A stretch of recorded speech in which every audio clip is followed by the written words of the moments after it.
Yo les amis, c'est Goji. J'ai fait pas mal de théories depuis que je suis sur YouTube, certaines sur tel ou tel pouvoir de tel ou tel personnage, mais encore jamais sur l'éveil de Luffy. Bon, il y a ma théorie sur le Gear First dans laquelle j'avais évoqué brièvement le sujet de l'éveil, mais j'avais envie de me focaliser un peu plus sur cet aspect-là et par conséquent en faire une vidéo. Cependant, je m'arrêterai pas simplement à l'éveil car je vais aussi théoriser sur l'origine des éveils de fruits du démon, du futur des gears de Luffy et j'en passe. En gros, je vais essayer de rendre cette vidéo la plus complète sur le sujet disponible sur YouTube en appuyant un maximum mes propos grâce au manga lui-même, chose que trop peu de youtubeurs font à mon goût. J'espère donc qu'elle vous plaira. Si c'est le cas, bien sûr, un pouce bleu de votre part est le bienvenu. Pour faire en sorte de pas trop se perdre et de mieux structurer la vidéo et la théorie, je vais la fragmenter en plusieurs parties comme il m'est souvent arrivé de faire dans mes grosses vidéos. Attention, je vous préviens quand même que beaucoup de sujets seront abordés dans ces parties. Dans un premier temps, on va revoir les fonctions de l'éveil d'un fruit du démon, notamment chez Doflamingo, mais pas uniquement. On théorisera sur la véritable origine de l'éveil des fruits du démon et il s'agira de la partie 1. Dans un second temps, on va voir en quoi consistera l'éveil de Luffy, de quelle façon et quand il apparaîtra, ainsi que ses effets. Ça sera la partie 2. Dans la troisième partie, les gears seront à l'honneur avec les potentielles futures transformations que Luffy pourrait développer. On verra de quoi il a besoin pour progresser et quel genre de gear il pourrait utiliser face à ses futurs adversaires. Dans la quatrième et ultime partie, il s'agira simplement de la conclusion. Bon, je pense que c'est tout et c'est déjà pas mal, donc on va se lancer dès à présent dans la théorie en commençant en toute logique par la première partie. Les bases de l'éveil. Ça fait 20 ans que le manga poursuit sa parution hebdomadaire, 20 ans que nous sommes des millions à le lire, mais aussi 20 ans que les mystères s'enchaînent et les fruits du démon font totalement partie de cette phase de flou dans l'histoire de One Piece. Alors que nous ne connaissons même pas leur origine, de nouvelles interrogations se posent sur leur sujet, notamment sur leur particularité à s'éveiller, qui est un nouveau stade dans la maîtrise des pouvoirs d'un fruit du démon. Le mot éveil concernant les fruits du démon a été utilisé pour la première fois dans le chapitre 544 par Crocodile, en mentionnant les gears de Zoan d'Impel Down. Ils seraient donc plus grands et forts qu'un Zoan dit normal, mais leur réelle particularité serait la régénération extraordinaire que leur procurerait l'éveil de leurs fruits. Ils ont aussi l'air d'avoir beaucoup moins de self-control et sont similaires au Monster Point de Chopper lorsque celui-ci utilise ses Rumble Balls. Et cette ressemblance n'est d'ailleurs pas l'objet du hasard car on apprend simplement dans cette case que Chopper est sans doute le premier Mugiwara à avoir éveillé son fruit du démon. Certes, il s'agirait d'un éveil via un objet, à savoir les Rumble Balls, mais ça n'en reste pas moins ce qu'il y a de plus proche d'un éveil de Zoan. Mais là où l'éveil des fruits du démon a pris tout son sens et a vraiment été au cœur de l'histoire, c'est durant l'arc de Dressrosa avec le combat de Luffy l'opposant à Doflamingo. Ce dernier contrôlait de base extrêmement bien son fruit du démon et en faisait une utilisation polyvalente. Il pouvait créer un pantin de lui-même en fil avec une grande puissance, ainsi que la capacité de parler au point qu'on ne sache le distinguer du vrai Doflamingo. Il pouvait aussi réparer les dégâts que ses organes internes ont subis à la suite des combats, voler, créer une cage indestructible, contrôler d'autres personnes contre leur gré et couper littéralement tout et n'importe quoi. En gros, Doflamingo est le meilleur utilisateur de fruits du démon qui nous a été donné de voir en action actuellement, même s'il n'a pas réussi à dominer la puissance brute de Luffy. Ce qu'il nous a dévoilé à propos de l'éveil des fruits du démon est resté relativement maigre. Cependant, on a les éléments de base pour se faire une idée de l'éveil des autres fruits du démon et de leurs effets. Par exemple, il disait que les pouvoirs d'un fruit du démon éveillé affectaient le corps de l'utilisateur et l'environnement. Il faut cependant garder en tête que Doflamingo étant un paramécia, il doit parler au nom de la catégorie des paramécias et non pour les Zoan ou Logia. Car justement, les Zoan éveillés comme on a pu le voir n'ont aucun effet sur l'environnement et ils ne pourront jamais en avoir étant donné que les pouvoirs des Zoan sont basés sur des transformations animales. Même Marco qui possède l'un des rares Zoan générant un élément, à savoir des flammes bleues, ne pourra sans doute pas agir sur l'environnement car comme Oda l'a déclaré dans un SBS, elles sont totalement inoffensives et ne brûlent pas contrairement aux flammes du Mera Mera no Mi. Donc pour l'instant et de ce que l'on sait, l'éveil d'un fruit du démon affectant l'environnement tient uniquement en compte pour les paramécias. Et là encore, vous aurez peut-être remarqué que tous les paramécias ne sont pas similaires. En effet, il en existe plusieurs catégories bien distinctes. Les paramécias corporels, les paramécias manipulateurs et les paramécias productifs. Les paramécias corporels sont ceux qui octroient un pouvoir en relation avec le corps de l'utilisateur en conférant les propriétés d'une matière, d'un objet ou même simplement d'un effet particulier. Par exemple, Luffy est un paramécia corporel étant donné que le pouvoir que lui confère son fruit du démon n'a d'effet que sur sa propre personne. Pareil pour Baggy, Bellamy, Wapol et j'en passe. Les paramécias manipulateurs, eux, sont ceux qui ont la capacité d'agir sur l'environnement par une force quelconque. Le Guragura no Mi de Barbe Blanche est un paramécia manipulateur par exemple. Pareil pour celui de Kuma, de l'eau ou celui de Bois en coque. Et pour finir, les paramécias productifs permettent à l'utilisateur de générer une matière ou un élément. C'est un peu un mélange des deux catégories précédentes quand on y pense et ils sont relativement proches des Logia finalement, même s'ils ne possèdent pas leur côté intangible. Donc Magellan, Doflamingo ou même Trebol font partie des paramécias productifs. Je pense que c'est relativement clair pour vous, si vous avez eu du mal à tout cerner, vous pouvez retrouver la liste sur le Wiki One Piece, je laisserai le lien en description. Comme vous pouvez vous en douter, l'éveil des fruits du démon va sans doute être énormément différent suivant leur catégorie, donc Paramecia, Zoan ou Logia, et leur sous-catégorie, corporel, manipulateur ou productif, pour les Paramecia. Alors si on suit cette logique, l'éveil environnemental de Doflamingo est propre à sa catégorie productive, et l'éveil de Luffy, lui, sera dans un contexte relativement différent. Si Doflamingo peut tant influer sur l'environnement, c'est sans doute grâce à la maigre frontière séparant les Paramecia productifs, donc ceux qui peuvent gérer et générer des éléments, au Logia. Crocodile en est le parfait exemple. Il est le seul Logia semblant s'être éveillé que nous avons pu voir, et ce, même si ça n'a pas été clairement dit dans le manga. Tout comme le Haki, l'éveil des fruits du démon existait bien avant l'ellipse des 2 ans. Il n'a été introduit qu'à ce moment-là car le manga avait besoin de ça pour évoluer et garder en cohérence. Et donc si vous faites attention à Crocodile durant le chapitre 201, il nous montre la maîtrise qu'il semble posséder de son fruit du démon en asséchant tout ce qui l'entoure autour de lui après avoir simplement posé sa main au sol. Statues, arbres, sol et même les sandales de Luffy y passent. Cet effet sur l'environnement est sans aucun doute justifié par une maîtrise de son fruit du démon qu'il qualifie de parfaite, preuve à l'appui dans le chapitre 171. Une fois de plus, ça fait écho à ce que disait Doflamingo à propos de l'éveil des fruits du démon. Après une parfaite maîtrise de ces derniers, ils peuvent franchir un nouveau stade de pouvoir en affectant le corps de l'utilisateur et l'environnement. De plus, Crocodile étant un Logia un peu spécial étant donné qu'il peut littéralement agir sur la propriété du sol grâce à son Suna no Mi, il en va de soi que tous les Logias n'agiront pas comme lui, et il y a encore des points à éclaircir à ce sujet qui me dépassent malheureusement. Par exemple, le Goro no Mi d'Ener ou le Mera no Mi de Sabo ne pourront pas rendre le sol électrique ou en feu. Ça n'aurait pas de sens et ça serait surtout totalement inutile car leur pouvoir leur permet déjà cette prouesse sans être éveillé. Je pense surtout que les éveils de Logia comme ces derniers auront comme effet une sorte de forme démoniaque, comme le Hamaru d'Ener, le Mananyuki de Monet ou quand César Clone absorbe Shinokuni. Ces trois-là fusionnent totalement avec l'élément de leur fruit du démon et deviennent de véritables monstres démoniaques. Je pense donc qu'il s'agit de l'éveil de certains Logia, quand ils parviennent à contrôler l'entité démoniaque sommeillante dans leur fruit du démon. Oui, car là encore, quand on mange un fruit du démon, c'est tout naturellement un démon qui prend possession du corps et qui confère ses pouvoirs à l'hôte. C'est d'ailleurs Barbe Noire qui le confirme lors de sa confrontation face à Ace. Le pouvoir des ténèbres lui permet d'attirer le vrai corps de l'utilisateur d'un fruit du démon, sous-entendant qu'il s'agit du démon lui-même. Donc l'éveil d'un fruit du démon passe par une maîtrise totale de cette entité, ou alors par un équilibre parfait entre l'hôte et le démon. Daifuku, l'un des fils de Big Mom, possède d'ailleurs un paramécia très intéressant, le Oya Oya no Mi, faisant de lui un homme-lampe. Il a la capacité d'invoquer un génie qui est pour moi une sorte de matérialisation du démon l'habitant. Déjà car ce démon est entièrement blindé de haki, ce qui pourrait correspondre à l'énergie qu'il puise chez son hôte, donc Daifuku, et car sa technique Magi signifie littéralement démon. Donc là au bout d'un moment ce n'est plus du tout un hasard et ça confirme une bonne partie de cette hypothèse. Puis après tout, l'argument le plus infaillible est le suivant. Quelle est la définition du mot éveil? Si on prend l'éveil spirituel lié au bouddhisme et à l'hindouisme par exemple, on parle là d'une prise de conscience supérieure, d'une réalisation de soi. Quel serait le rapport avec les fruits du démon et leur éveil? Eh bien la prise de conscience de tout le potentiel que peut accorder les pouvoirs d'un fruit du démon, la prise de conscience d'une entité supérieure habitant ces fruits. Bref, je pense avoir fait plus ou moins le tour des bases de l'éveil. J'aurais eu encore beaucoup de choses à dire mais au lieu de tout condenser dans la partie 1, je vais répartir encore quelques éléments dans la partie suivante, l'éveil de Luffy. Ok, dans cette partie, nous allons passer en revue l'éveil de Luffy, ce qui va donc tout naturellement comprendre à la fois l'éveil de son haki et l'éveil de son fruit du démon. Ces deux choses sont quand même pas mal différentes et j'ai beaucoup d'éléments à développer autour de ces deux sujets, donc j'ai vraiment hâte et j'espère que vous allez adhérer à mes idées. Je ne sais pas comment vous imaginez et percevez le haki, mais personnellement, et d'après ce que j'en ai déduit du manga, je le vois comme la manifestation de l'énergie vitale qui parcourt le corps de chaque être humain. Ce n'est d'ailleurs pas pour rien qu'on nomme aussi le haki en fluide. Il s'agit donc d'un fluide énergétique qui parcourt le corps d'une personne, pouvant être concentré, canalisé dans une zone précise du corps, ou tout comme nous l'avons vu avec Zoro, un fluide qui peut être aussi transmis dans des objets tels que ses katanas. On voit d'ailleurs bien que la consistance du haki semble être liquide, faisant encore le lien avec le fluide et l'énergie. Cette façon d'insuffler le haki est pour moi la source de l'éveil des fruits du démon. Donner la propriété du caoutchouc à son haki de l'armement démontre par exemple que Luffy commence tout juste à maîtriser à la fois son fruit du démon et l'utilisation de son haki. Les deux sont complémentaires. Pour éveiller son fruit du démon, une grande maîtrise du haki est nécessaire. Et ça c'est en partie confirmé par Doflamingo et Katakuri. Doflamingo a relevé le fait que Luffy utilisait mal son Gomu Gomu no Mi car ce dernier consommait bien trop de haki et ne permettait de tenir le Gear Force que durant 10 petites minutes. Katakuri, qui a aussi une maîtrise exceptionnelle du haki, au point que son fluide de la perception puisse lui permettre de voir quelques secondes dans le futur, a aussi éveillé son fruit. Tout ça ne pouvant être qu'un hasard, si Luffy veut éveiller son fruit, il devra gagner en haki.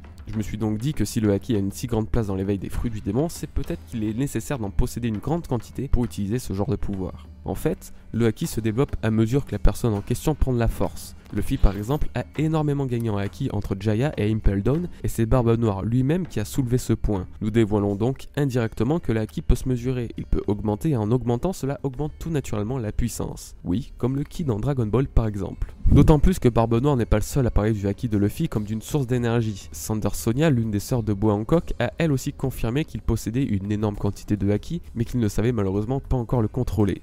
Donc plus il gagne en haki en gagnant en puissance, plus son fruit le saura aussi. Ce qui fera donc encore une fois un lien avec l'entité démoniaque que les utilisateurs de fruits du démon posséderaient. Après la prise de conscience dont on parlait plus tôt pour éveiller un fruit du démon, le démon en question aurait besoin de puiser dans l'énergie de son hôte afin d'activer les pouvoirs. Plus l'utilisateur s'entraîne et gagne en haki, plus le fruit du démon s'éveille. C'est un peu le concept que j'imagine du coup. C'est peut-être très spirituel quand on y pense, mais c'est exactement dans le thème de ce qu'Oda nous propose depuis le début. Les faits sont là et j'essaie justement de vous le prouver avec un maximum d'indices du manga. Alors concernant l'effet de l'éveil du fruit du démon de Luffy, on va mettre quelque chose au clair. Au début, je n'étais absolument pas d'accord avec le fait qu'il puisse interagir avec son environnement comme le fait Doflamingo par exemple. Étant un paramécia corporel, ça me semble illogique qu'il puisse rendre le sol caoutchouteux. Mais après que Katakuri lui aussi ait précisé que c'était normal qu'il agisse sur l'environnement car il avait éveillé son fruit, j'ai commencé à me poser des questions. Au début Doflamingo, ensuite Katakuri, les deux s'accordent pour nous faire comprendre que l'éveil d'un paramécia influe directement sur l'environnement, ce n'est plus un hasard ou un problème de traduction. Il faut se rendre à l'évidence, le Gomu Gomu no Mi aura sans doute un petit effet sur l'environnement. Cependant voilà, je pense malgré tout qu'il influencera beaucoup moins son environnement que le paramécia productif de Doflamingo ou Katakuri. Par exemple, je l'imagine prendre une position semblable au Gear Second. Dans cette petite zone l'entourant, le sol deviendrait caoutchouteux. Et attention, je précise bien qu'il s'agirait d'une petite zone. On est loin de l'ampleur de l'éveil de Doflamingo, sinon ça n'aurait aucun sens. Ce sol caoutchouteux lui servirait par exemple, encore une fois, d'une sorte de trampoline et augmenterait sa force grâce à la vitesse conférée par l'élan de son saut. Ce qui serait vraiment intéressant au final car ça pourrait être une version améliorée de son Gomu Gomu no Rocket. Il utilisait d'ailleurs beaucoup par le passé et Luffy améliore souvent ses techniques de base quand il prend de l'expérience, donc ça me paraît être un bon compromis. Encore mieux, s'il arrive à contrôler cette zone de l'environnement autour de lui, il pourrait prendre au piège l'ennemi tout comme il a fait avec Crackers et son Tankman. Le caoutchouc s'enroulerait autour des jambes de l'adversaire, empêchant tout mouvement et permettrait à Luffy de canaliser une attaque dévastatrice sans craindre de la manquer. Un peu à l'image de Katakuri avec son Moshi qui parvient à emprisonner Luffy. Au final, l'éveil de son fruit servirait plus à l'aider dans ses combos de puissance plutôt qu'à affaiblir et attaquer ses ennemis comme nous l'avons vu avec Katakuri et Doflamingo. Si on suit l'idée que le haki de Luffy possédera entièrement les propriétés du caoutchouc comme on l'a vu à Dressrosa une fois l'éveil parfaitement maîtrisé, une idée que j'avais citée sur la théorie du Gear First pourrait aussi très bien coller. Cette idée avait énormément plu à ma grande surprise et beaucoup l'ont approuvé. Il s'agit d'un nouveau style de combat de Luffy grâce à une arme au corps à corps, un bâton précisément comme il se servait autrefois avec Ace et Sabo. Une fois de plus, ça serait une suite logique aux références qu'Oda fait à Sun Wukong, le roi singe qui est l'un des principaux modèles de création de Luffy. Vous avez sans doute déjà entendu parler dans d'autres théories car tout le monde prend cet élément en exemple. Luffy deviendra le roi singe incarnant Sun Wukong et j'en passe. Personnellement, je ne suis pas spécialement fan de tout ça, ce qui m'intéresse surtout moi c'est les pouvoirs que Sun Wukong disposait et qui colleraient parfaitement au style que Luffy pourrait adopter à l'avenir. Un en particulier serait ses compétences de combat avec un bâton. Sun Wukong ne se battait qu'avec cette arme et avait la capacité d'allonger ce bâton comme il le souhaitait. En gardant à l'esprit que Luffy peut conférer la propriété du caoutchouc à son haki de l'armement, il pourrait augmenter à la fois la taille et changer la forme de son bâton pour frapper l'adversaire. Surtout que ça serait pas la première fois qu'un fruit du démon serait utilisé en combo avec une arme au corps à corps au final. Katakuri encore une fois l'a très bien fait avec sa lance Mogura en utilisant l'élasticité du Moshi pour donner une puissance supplémentaire à ses coups. Ça reste qu'une idée, mais étant donné qu'Oda a déjà fait allusion à un Luffy se battant avec une arme plusieurs fois par le passé, je me dis que l'idée est quand même bien présente dans son esprit. À Arlong Park, Luffy Nightmare de Trailer Bark, Luffy enfant, Luffy au Colisée Corrida, on y voit énormément de références aux armes et on sait aussi que Luffy adore ça. Sans vouloir voir des foreshadows de partout, là c'est quand même balèze. Encore mieux, Oda avait imaginé Luffy portant une dague durant ses croquis des Mugiwara après l'ellipse. Preuve une fois de plus que cette théorie est loin d'être infondée, irréaliste ou même incompatible. Bref, vous voyez où je veux en venir, entre une façon de multiplier sa vitesse d'immobiliser ses adversaires ou même encore d'utiliser une arme et y conférer les propriétés du caoutchouc, cette vision-là de son éveil est relativement offensive et ne donne guère d'options de défense. C'est pourquoi, toujours dans une petite zone l'entourant, j'imagine bien Luffy élever une partie du sol afin de l'utiliser comme mur protecteur. pour lui ou ses alliés par exemple. Je dis ça car ça a été une technique particulièrement utilisée face à Magellan par Mr. Tree. Ce dernier avait généré un mur en cire de bougie afin que Luffy l'utilise comme protection pour son Gear Third. Que Luffy, avec son éveil, puisse modeler le sol en créant un mur immense serait finalement une bonne option défensive, même si comme je le disais, je n'étais pas très fan de l'idée que Luffy puisse influer autant sur l'environnement. Les idées que j'ai proposées me semblent donc être un bon compromis de cohérence. Bon, on va passer à la troisième partie sur les gears, car là aussi il y a beaucoup à dire et à analyser. Partie 3, les gears. Principaux moyens de vaincre des ennemis surpuissants et généralement supérieurs à Luffy, les gears sont par conséquent une source de hype intense pour nous lecteurs. Et en toute logique, plus nous allons avancer dans l'histoire, plus Luffy va encore tomber face à de puissants personnages tels que les empereurs, et plus le besoin de développer sa force via les gears sera présent. Alors un truc qui est intéressant dans la théorie de gears, c'est qu'on a déjà une bonne base dans le manga pour se fier aux futures évolutions. Comme vous le savez, le Gear Force avait déjà été plus ou moins introduit par Nightmare Luffy à Thriller Bark. Chose qui est encore plus frappante quand on sait qu'Oda a lié ces deux transformations grâce à leur numéro de chapitre. Le Nightmare Luffy est apparu au chapitre 478, tandis que le Gear Force a été introduit dans le chapitre 784. Ça pourrait être un hasard bien évidemment, mais vu la ressemblance entre les deux formes, ça me paraît un petit peu gros. Pareil du côté du Tankman, l'autre version du Gear Force, celle-ci ressemble énormément à l'Aqua Luffy d'Alabasta face à Crocodile, car les deux grossissent en buvant ou en mangeant et essayent d'utiliser leur physique comme un avantage. Attention, je dis bien essayent. Bref, il y a matière à exploiter. Déjà, nous allons nous focaliser sur le Gear Force justement et ses différentes formes. Car contrairement au Gear Second ou au Gear Third, qui sont des formes uniques, le Gear Force lui a plusieurs variantes. C'était déjà plus ou moins confirmé par la façon dont Luffy parlait de la technique du Bondoman. Que ce soit après l'utilisation du Gear Force ou même quand il en parlait à Guts, après son premier round face à Doflamingo. Donc pour moi, le Gear Force cache encore au moins une forme basée entièrement sur la rapidité. Certes, le Bondsman lui confère une très grosse vitesse, mais ce n'est pas encore suffisant et dans un combat contre Katakuri par exemple, je le vois bien atteindre une vitesse exceptionnelle empêchant ce dernier de prédire plusieurs mouvements à l'avance. Cette forme serait comme un Gear Second amélioré lui ajoutant un nouveau panel de techniques, mais surtout lui permettant de garder cette forme plus longtemps que le Bondman car la puissance demandée serait moins importante. Il y a aussi quelque chose d'intéressant, c'est qu'un nom en particulier collerait parfaitement à ce gear. Vous savez que Luffy nomme beaucoup de techniques via des équipements et armes militaires. Pistoles, bazooka, roquettes, canon, bref. Même son dernier Gear Force se nommait Tankman. C'est pourquoi Rocketman serait un nom totalement adapté et rend la théorie encore plus cohérente.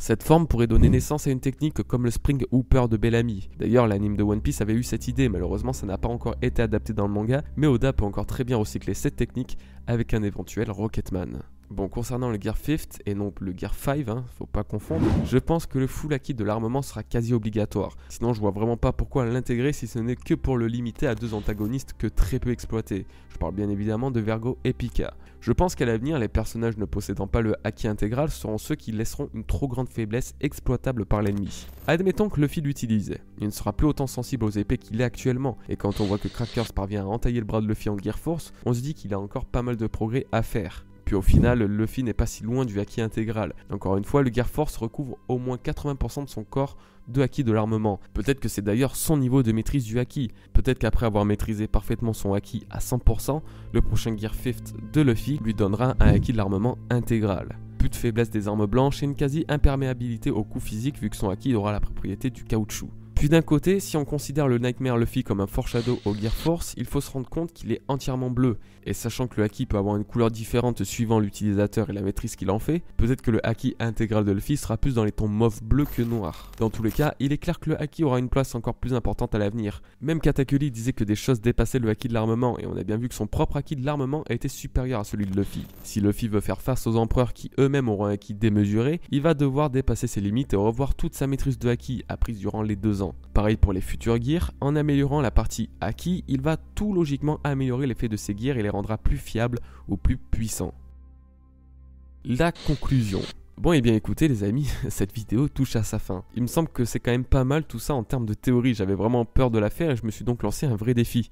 J'ai eu beaucoup de mal à travailler dessus, mais j'espère au moins que le résultat aura été à la hauteur de vos attentes. Comme vous avez pu le voir, j'ai beaucoup misé sur l'aspect spirituel ou même mythologique sur l'histoire de l'éveil des fruits du démon. C'est quelque chose que j'ai en tête depuis plus d'1 an au moins et j'avais jamais réellement eu l'occasion de vous en parler, donc je dois avouer être très content pour le coup. Il faut aussi savoir que j'avais très peu d'idées sur l'éveil de Luffy et au lieu de partir dans des délires chelous qu'on peut retrouver dans beaucoup de théories, j'ai essayé de rester soft, de penser simplement et avec un minimum de logique. Pareil concernant ces gears, j'ai pas mal changé d'avis sur le sujet depuis ma vidéo sur le Gear First, mais je pense ne pas être parti trop loin dans le délire afin de rester compréhensible. Et puis je ne voulais pas ressortir les mêmes idées à chaque fois non plus. Bon ben, voilà, que dire, l'année 2017 s'achève enfin et bon sang que j'ai hâte pour 2018 les bros. On va doubler les doses en termes de qualité de vidéo et de parution. On va tout retourner et conquérir le Shinsekai. D'ailleurs, je ne sais pas à combien nous en sommes au moment de la parution de la vidéo, mais actuellement nous sommes 59 211 sur la chaîne. Alors je compte sur vous pour vous abonner les gars, et qu'on soit 60 000 avant le début de l'année pour la commencer et la finir comme il se doit. Je compte sur vous. Que dire à part 1000 merci pour tout ce que vous m'apportez. Rien d'autre je pense. Donc je vous souhaite de joyeuses fêtes de fin d'année, soyez prudents et à bientôt pour une prochaine vidéo mes bros. Peace.